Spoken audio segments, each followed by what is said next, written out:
November 19th is recognized around the world as International Men's Day. It is a day to raise awareness regarding the issues affecting men, as well as to celebrate their salient contributions to society. To commemorate this significant event, we at the Department of Community Development, Family and Humanitarian Affairs proudly present our second Things I Wish My Father Taught Me, a series of short, engaging, and meaningful conversations amongst men from all walks of life. My name is Richard Arundel, and on behalf of the Department of Community Development, Family and Humanitarian Affairs, I would like to thank you for joining us. Today I'll be speaking with two gentlemen, Mr. Jude Houston and Mr. Edsel Gums, on what they wish their father would have taught them about money management. Welcome, gentlemen, and thank you for accepting the invitation to be part of this discussion today. Glad to be part of it. Excellent. Thank you very much. Excellent. So before we begin, would you please be so kind to introduce yourself to our listening and viewing audience? I'll start with Mr. Gums. Yes, I always start with born and raised on the island of St. Martin by also two St. Martiners. My mom and my dad is also from St. Martin, and their parents, except one of them. So truly bred St. Martiner. Went to Milton Peters College, and then I furthered my education in the United States. Had a change of major there, came back to St. Martin and finished off my bachelor's degree in business management. During that time, I was working at the WIB, so most of my career is in the banking field, doing credit. And then ironically speaking of credit, I moved over to a company called Credits after WIB. And I would say that is when my career took a scale, so to speak, at least in the eye of the community, based on my experience with loans and finance and stuff like that. After a while, I realized, I always had a passion for owning my own business. So after spending 5 years building the character and the expertise and knowledge needed in order to run the business that I just recently started, I decided to leave Credits at the end of last year, and now I'm doing my own thing. All right. Finally, yes. All right, give thanks. Mr. Houston. Well, as you rightfully mentioned, my name is Jude Houston. I'm the Executive Director of the St. Martin's Chamber of Commerce and Industry. Prior to assuming that role, I've worked with the government of St. Martin for over a period, if I recall properly, over 8 to 9 years as a Senior Economic Policy Advisor. Of course, as you can hear from my distinct, from my distinct way of speaking, I'm not from St. Martin, but I do feel part of it. My passion, my whole drive of the betterment of this beautiful island is there, and I continue to exercise whatever strength I do have, so as to ensure that it is realized, and the level of development and desires for growth of this country is within. Excellent. Thank you so much. Thank you so much. So let's jump right into it, and I'll continue with you, Jude, right? With the benefit of hindsight, what are some of the things you wish your dad would have taught you about money management? Before I answer the question, I must say I must congratulate you on this which you're doing. I think it's a very interesting and very important topic, money management, especially as man to man and man to boys, our children. Unfortunately, some of us never had the opportunity or was privileged to receive such literature. That know that we have reached that age of responsibility that we now have to hand down to our little ones. The whole aspect of like, for example, savings, budgeting. These are hardcore topics that I think that as men to our fathers to sons, these are some of the topics that really need to be discussed within the household.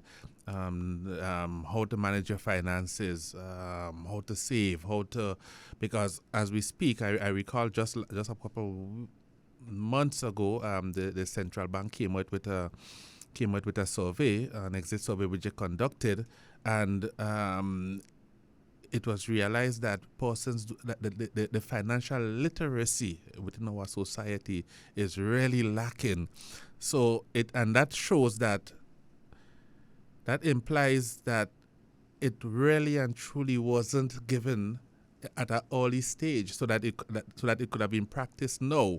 So in answering your question, indeed, that level of financial literacy and knowledge and discussion from fathers to sons, in my opinion, is something that I really do wish that we had back then, that we could have realized and realized it in today's living. Okay, thank you. Edsel, same question. Yes, I'm listening, and definitely Jude touched on most of the topics that they are just plain out facts. What I can add to that is, besides the knowledge base on what could have been handed down to us as a community, where we could possibly admit, or just be bold and say maybe 80 to 90% of us having a dad there, yes or no, where we didn't have the opportunity, so to speak, to learn about money management, what money is, how it works in general.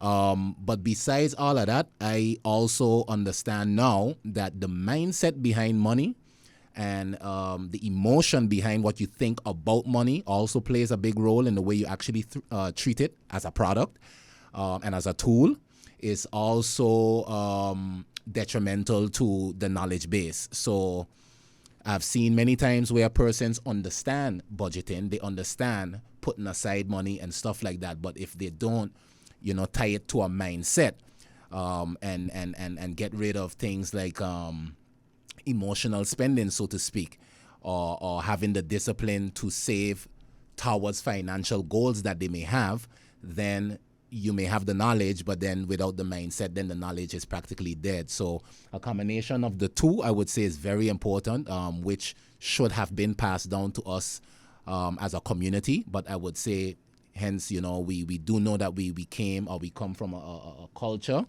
that we grew up understanding, hey, go to school, get a good education, you go in the work field, you work, and then you retire. Of course, in the midst of that, you build your family and you take care of your family. But the dynamics have changed so much when it comes to the security through jobs. I mean, hence even COVID, things that people couldn't foresee, where, in my opinion, we do have to start to instill more of the entrepreneurship mindset within our young men,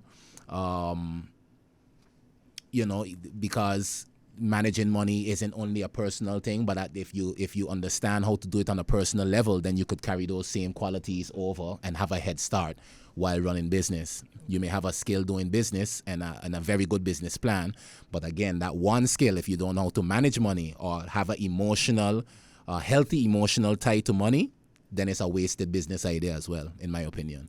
You said something very, very important, right, when it comes to the mindset. Because at least when I was coming up, I would have heard you have to work for money. Yeah. And as I get older, we now hear we have to find ways for money to work for us. Good. So my question would be, what might be a reason, if any, that we probably did not get that type of teaching about budgeting, savings, how to detach emotions from money management? What might be a possible reason for that, if any? I firmly believe is just back then was just a cultural something. The whole role of the family, even the definition of the family has changed over the years. And back then, culturally, it was more or less.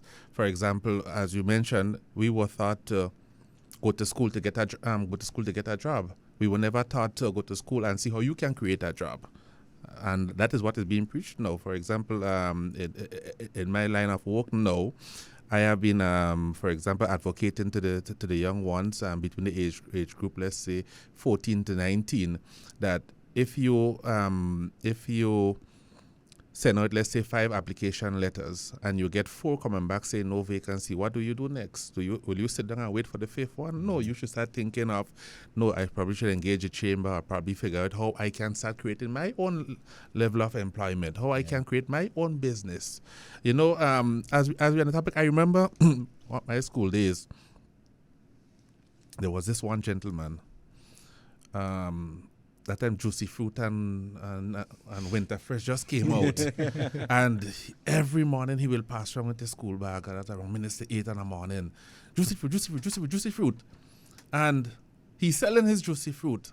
And there was once we had a general assembly Monday morning, and the principal called him up on stage with his bag on his back, and the principal said, "No, let me see what's in this bag." And when he opened the bag, there was only Juicy Fruit and mints that fell out. And there was only one exercise book in his bag. And when the principal opened the exercise book, it was who owed him. That is what he had in it. Management. Yeah. And today, in the country where I am from, that gentleman is a successful business owner, in that I think he owns about 3 different boutiques in the different parishes of the island. So you see, it's the mindset from that you have to gravitate to from that tender age. And as parents, as men, I think we have an obligation to start instilling that. Let them realize, let them know as to what's out there. We have to be real with them, not create this sort of fairy tale mindset as to life is a bed of roses and so forth. I think as parents, one of our downfall is not being real and let them know of the realities that are out there, so that they can start shaping their mindset. They can start looking at things in the real and true sense of the word as to what it is. Because if you don't prepare them for that next chapter in life after schooling, you know what we're gonna face with.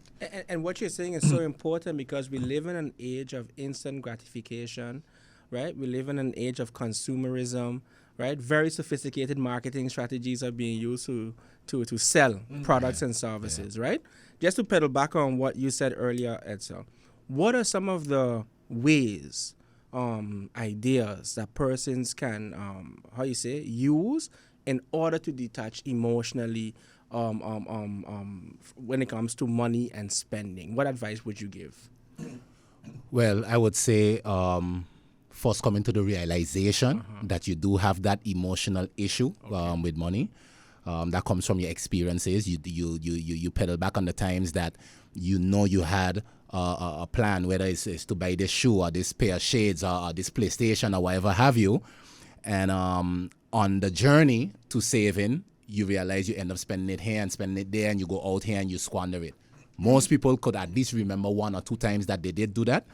And the fact that when they did that, they didn't realize their goal, whether it's at the time that they wanted it or maybe not at all. So I would say the first step is, again, the realization. And then number 2, it really just takes discipline.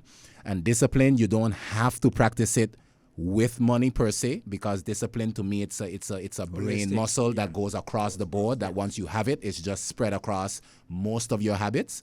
So I would say just working on discipline, because you mentioned the word, I forgot the term that you, instant gratification, exactly. And the opposite of that is what they call delayed gratification. So in order to exercise that, it's all about the discipline in understanding the actual goal and not being pleased for the moment, which I know is easier said than done, like you mentioned, but it's not easy. There's no easy advice to give for it other than practicing discipline. I firmly believe that is the key word to it, discipline, because even as adults, discipline is what we lack 100%. Enough times. You have to, and the next thing that you have to be able to do is to differentiate between what you call your needs and your want. Do I need this or do I want it? That is one thing. And that also comes with discipline, understanding what is the needs and want. You know, in my past, I remember a couple of years ago, I worked in St. Vincent. I was the project manager for one of the European financing projects. It was demand driven, whereby the farmers had to come and apply for financing towards the agricultural farm project. And someone will come to the department and say that they need $10,000. They need it for their farming, for materials, for this, for that, or whatever. And it all has to do with the project itself. But the moment you imagine you're on the 5th floor of the building, the moment you give them that financing, before they reach on the bottom floor, they already spend that money mentally. They're like, oh boy, these shoes have a hole. I need a shoes. My roof is leaking. So the whole thing is that they came for the monies for this project, this agricultural project. You give it to them, but on their way down, they already spent mentally. They already spent out of that 10,000. They already spent a good 5,000-6,000 in other things apart from the project. So then again, to combat such, you must have that level of discipline in all what we do. Discipline is key. How do we develop that discipline? Again, you have to be able to distinguish between what you call your needs and your want. You have to be focused. You have to be how must I say it? You have to be determined. It's a number of ingredients or factors that has to be embedded within that individual so as to realize that level of discipline. Do you think it's easier to stray from one goal in the absence of, let's call it an accountability partner, when it comes to managing your finances? Because sometimes you have some radical examples where one person would say, you know what, hold my bank card because I don't want to spend this money. No matter what, don't give me this money. Do you think sometimes you just need somebody to be held up, to hold you accountable? Definitely. I firmly believe so. That sometimes you do need that person or that support mechanism to really keep you there. You understand me? So and that in itself is a level of discipline. Yeah. That in itself, that the fact that you can tell someone, listen, hold my bank card because I know if I go with it, I'm going to spend. The mere fact that you're giving someone to hold signify that you are already exercising a level of discipline. Okay. Yeah. All right. And I do agree with that part for sure, because if we could be honest with ourselves, when it comes to sometimes you yourself, let me say we want to go on a diet, for instance. Many times we make these goals internally and we would refuse to tell the person next to us of the plans that we got because we are so afraid of that accountability that when the person just heard you said you want to go on a diet, but they're seeing you tearing down a bucket of ice cream right after that. So we know that accountability works, that because of look at how it makes us feel and prevent us from even including people in certain goals that we have, because we do not want to be held accountable. I feel like I can end the program right now. No, but it's a true thing, you know. It's really a true thing because it speaks to the importance of when you want to accomplish a certain goals, there are just certain sacrifices one must be prepared to take. Definitely. You know, when you listen to a number of wealthy individuals and you hear their stories of what they had to do, most of the time it's the same thing. You know, they would use, what is it, the 50-30-20 principle? 80-20. 80-20. So they are different. Just explain, you know, for the person, the 50-30-80. Explain it to it's a matter of allocating your funds. Allocating your funds. Yes. Yeah. For example, you will say, okay, then if I'm my income is $100, you say $50 will go towards groceries. You say 20 go towards savings.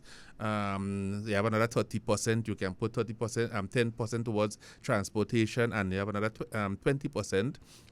So you just have to be disciplined to ensure that you allocate it in that ratio for which you have developed. It can be 80-20, it can be 50-50, it can be 20-20, 20-20, it can be 60-40.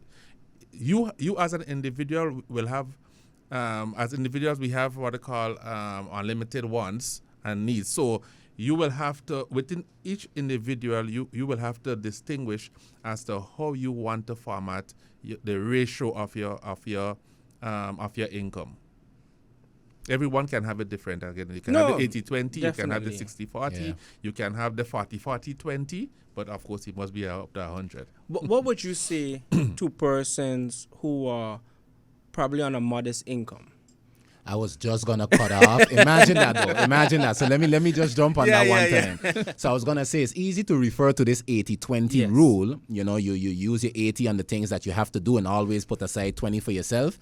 And by a particular time, you're gonna realize the 20 plus 20 plus 20%, you're gonna be satisfied sometime in the future. But when you see how things set up though, and based on the income that you have and the expenses that are around you, you don't even have 100% of your expenses to even cover that. So much less to be putting aside 20% to follow the 80-20 rule. So I am not a firm believer of saving. I do believe that, yes, you have to be frugal in how you spend your money, but while understanding the value and of money goes down for in the future, they call it they have a term for it, but practically the value of money now is more now than in the future. So if I on my verge saving $10,000 right now, today it's 10,000. But in a few years, when I do decide that I want to spend that $10,000 that I put aside, that $10,000 is like $6,000 now. The rate of inflation will be so high, the value of the money gone down through prices raising up. Inflation, So I always believe in looking for areas and streams of additional income versus the traditional saving method. I do understand. Again, it sounds a bit careless when you say you don't care about saving. Explain it. Yeah, because it's a different mind. Correct. So I'm just saying that let me change the word save to be cautious and start to manage our money and put aside. But put aside put aside for a specific cause. Still not just the word save as in it's just there and we don't know why it's there. But you have to have a plan for it. And that's what I mean by, okay, as far as that goes, I would say yes, saving is important, but I definitely see that making more money is much easier than the saving, because there's so much you could cut when you say you're saving and you're watching what you spend and you cut on areas, but there's so much you could cut when it's certain bills that are a necessity fixed to live by.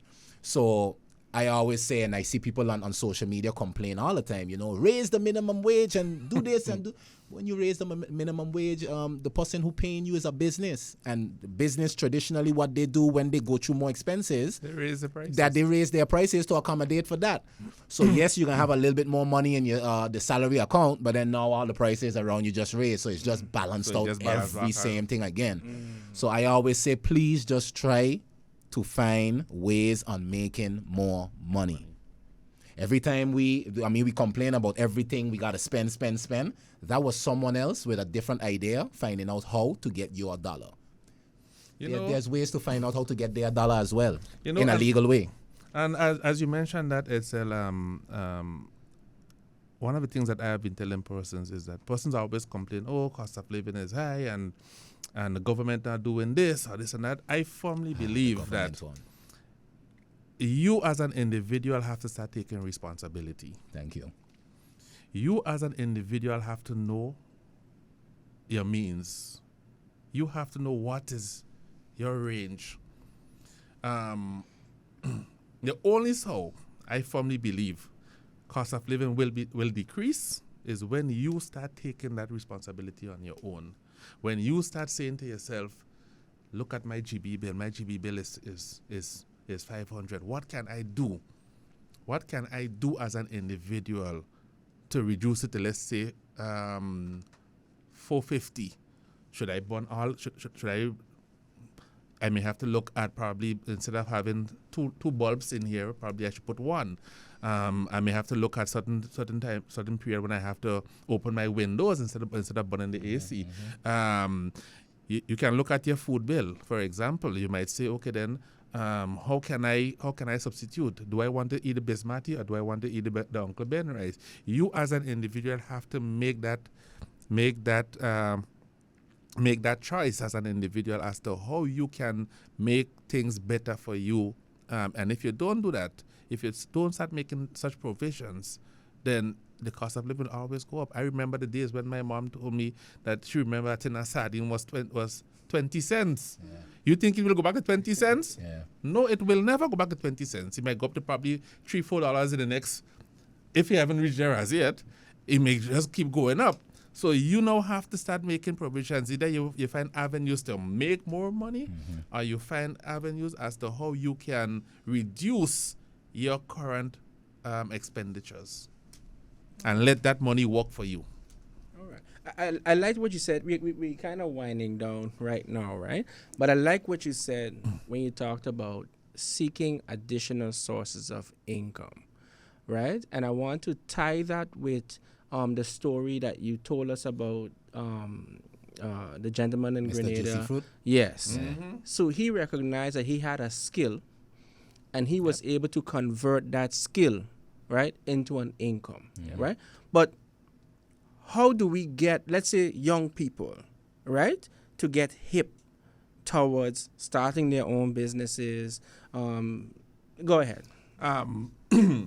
Well, that's where the role of the chamber comes in also. Oh, look here. There we go. Yeah. Thank you very much for that. There we go. Because one of the things that we have realized Yes. and that we need to do is that we need to nurture what you call that entrepreneurial culture. Get it embedded in our youths Early. from that tender age. Yeah. Our greatest asset are our people, not the structures, not the concrete structures and this and that. As we saw in 2017, hurricane came, and within 2.5 hours, it destroyed a great percentage of our physical infrastructure.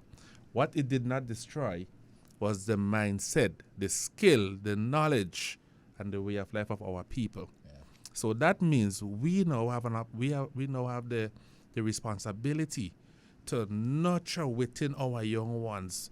And if you're talking about build back better and stronger, it cannot be in the physical infrastructure. Yeah. It has to be in the mindset. We have to get to the level whereby we can groom our younger ones to confront what is ahead. We have to get into that mindset of letting them know the importance of entrepreneurialism, the importance of being your own business owner. Not just, as I said, not just to sit down and wait for all the application responses to come back. No vacancy, and have you depressed. Yeah. You have to start upping your level of thinking. If I get, after I sent out 5 application letters and I got 3 responses saying no vacancy, I'm not going to wait for the 4th and 5th. Yeah. I'm going to consult Mr. Edsel Combs. Look, I have this business plan. How can I get it realized? What do I need to do? How can I start my own business?